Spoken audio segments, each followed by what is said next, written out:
President Donald Trump's proposed budget for 2018 would slash spending at the State Department and the U.S. Agency for International Development by almost one-third from this year's level.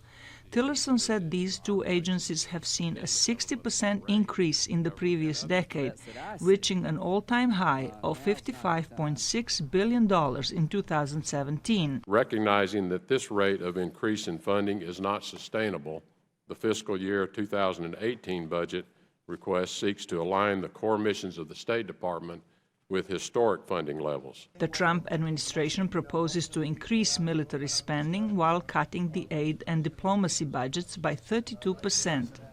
Eliot Engel, a Democrat from New York, described the proposed budget as the most reckless he has ever seen. Some consequences of this budget will hit us down the road. If we fail to invest in diplomacy and development now, the conflicts we don't prevent will come back to us as the wars we'll need to fight.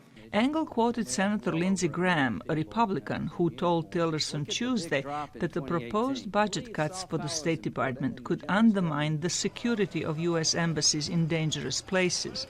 At a hearing Tuesday, Graham also said withdrawing aid from people struck by disaster gives fuel to terrorist propaganda. The terrorists love this.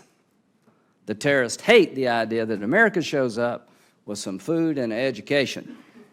From a terrorist point of view, this is really a recruiting tool. Lawmakers also warned that reducing U.S. foreign aid would undermine the U.S. global leadership role. But Tillerson argued that the level of funding is not the most important factor in achieving U.S. goals.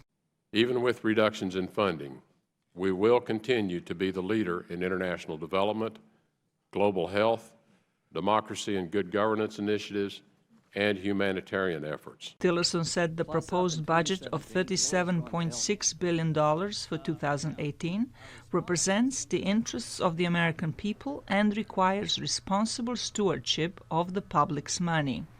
Zlatica, Hoke, VOA News, Washington.